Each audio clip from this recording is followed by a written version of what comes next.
Hello, and welcome back to Learning with Lee.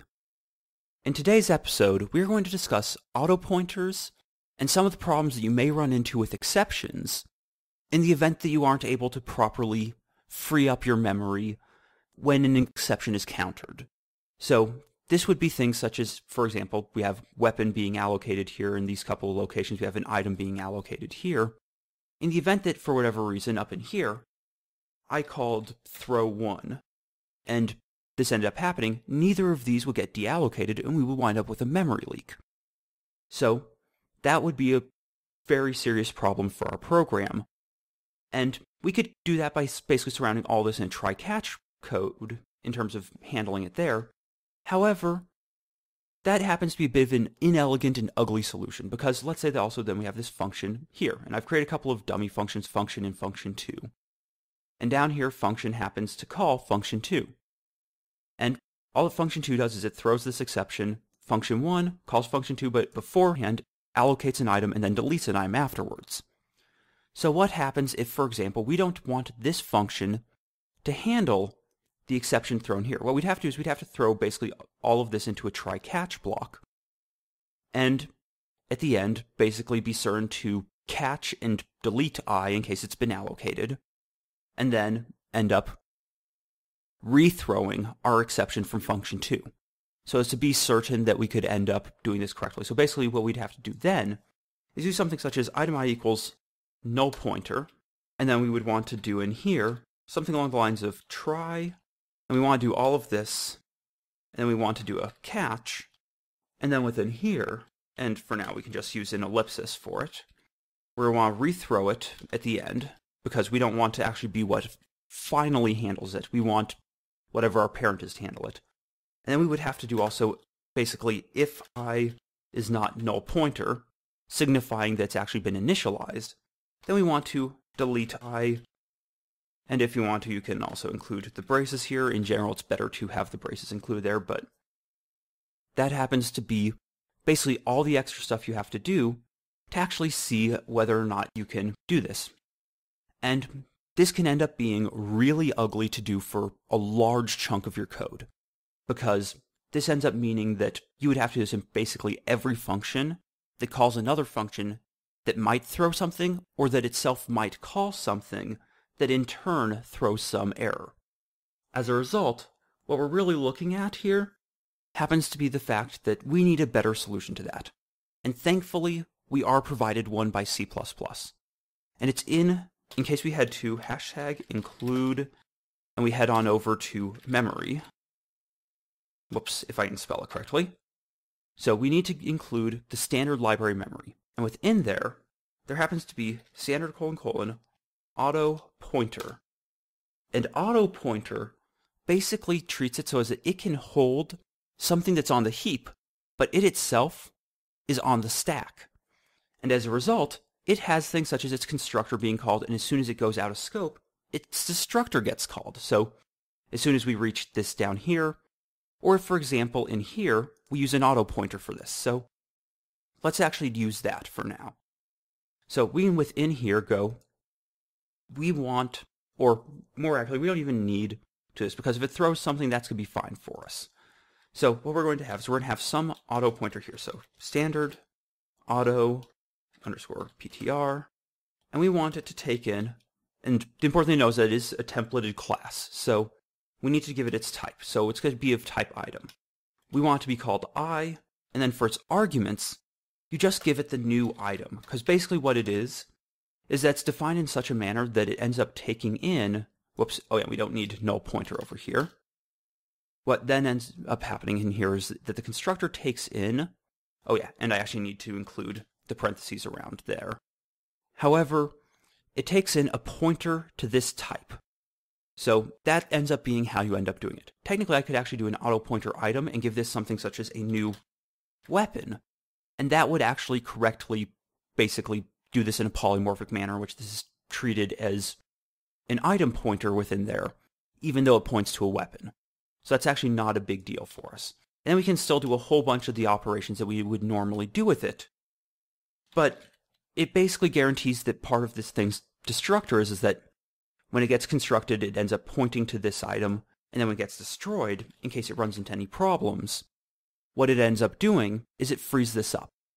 So if, for example, in here, we get rid of this whole try here, we don't even need to delete for it. We just get rid of all of that, and we do this. Then what happens is that, assuming that function 2 doesn't throw anything, when we exit this scope down here, we end up deleting I, and it ends up, as a result, deleting this item in here that it contains. However, if it does throw something, that still is going to cause us to basically leave this scope, and it will still call the destructor on this. The term for this is known as unwinding the stack. And you can view it as basically you're stacking on top this function's code and all of its memory, on top of this function's code, and then you're stacking on top of it this function's code, and so on and so forth. And you keep piling these up on top of one another. And when you get an exception, you basically need to go back down and remove things from the top of the stack, clean them up until you encounter something that handles this exception. So that's what unwinding the stack is, and it's a decent concept to understand. And in the future, we may actually get into how the memory is packed for functions in particular, so as you can understand why it's known as that and how this actually works for creating the stack and calling into functions. But for now, that's a topic for another day. So then up in here, we could also do things such as, okay, I want to create some new weapons here. So we'll have weapon as an auto pointer, and it'll take in a new weapon with that. And then we can also just do this again for W2, and that ends up cleaning up a whole bunch of what we're actually dealing with here. So what it can actually do for this is that it can actually deal with some of these things without giving us errors that it otherwise might. So we don't need either of those. We still would need to delete I2 in here, but realistically we should honestly be doing these using, once again, auto pointers. And these are done correctly so as that in case you say dereference something, such as if I were to dereference W, it would correctly actually do that so as it gets me back the original thing. Or in case it passes it around as a pointer, it can. Or in case I did something such as W and then the little arrow, it would actually get me into the correct stuff in here. So that happens to be an important thing to understand, is that's effectively used like a pointer, but it has some extra protections for us so that we don't have to worry about stuff being thrown. So that's something to consider. However, there is an important thing to know about auto pointers. Because of the fact that they get cleaned up as soon as you leave a scope, you should not use auto pointers for things that need to be used in multiple locations or that need to exist beyond some initial scope. So a good example would be our linked list. So if I head over here to our linked list and we examine some of its source, we're not going to really actually want to ever create a linked list using auto pointers. And there's a very good reason for that. And that happens to be that basically wherever I end up calling this generate random list in case I used auto pointers, they would all be deleted as soon as we end up leaving this scope. So over in here, it would end up doing this insert, which in turn creates this new link. But if it were using an auto pointer, as soon as I leave this scope here, so as soon as I leave this function, that auto pointer gets deleted, which means that whatever I had in there gets deleted from the list, which basically means that we wind up with a whole bunch of problems in terms of potential memory errors if you do that. So that's one situation where you never want to do that. The second thing is that you never want to have multiple auto pointers referring to the exact same thing. So in this case here where I have I equals W2, well, there happens to be a particular problem with that. As soon as W2 gets cleared up for whatever reason, if I, for whatever reason, is still allocated and still is, or more accurately, so long as I is still pointing to that spawn memory, you don't know what W2 is. It no longer is an item, it's no longer a weapon because it's already been deleted. At this point here, you just have a pointer to some spawn memory, and you have no clue what's there. It could be completely different, it could just be code that's used by one of our functions down here, and we wouldn't even know about it. So that is a huge problem and a potential risk that you face whenever you use auto pointers and then either pointing to them or multiple pointers to point to the same thing. So if, for example, up here, I ended up doing some, let's go with a weapon pointer, and we can just call this W3, and it's equal to a new weapon. And I do that, and I pass into here W3, which is actually something that you can validly do.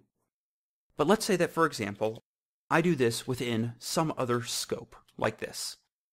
Well, aside from the errors that's giving me down below, we'll have another problem, because as soon as we're out of this scope, this auto pointer is going to delete whatever it's pointing to. So it's going to delete this new weapon, because that's what it's pointing to. However, we still have W3 pointing to that same memory. And we have no clue what's there, and any operations we try to do on it will have potentially poor and bad results that could cause our program to crash, and at best are going to give us incorrect results from those things. So that is something to be very aware of if you ever use auto pointers.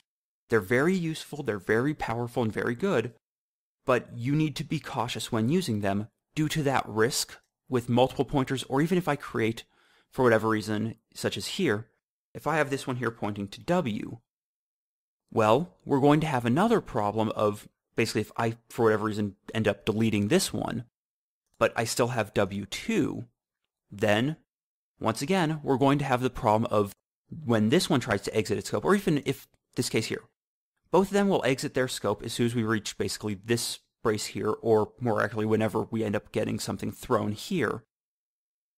Well, what ends up happening then is that this one gets deleted, then this one tries to delete memory that's already been deleted.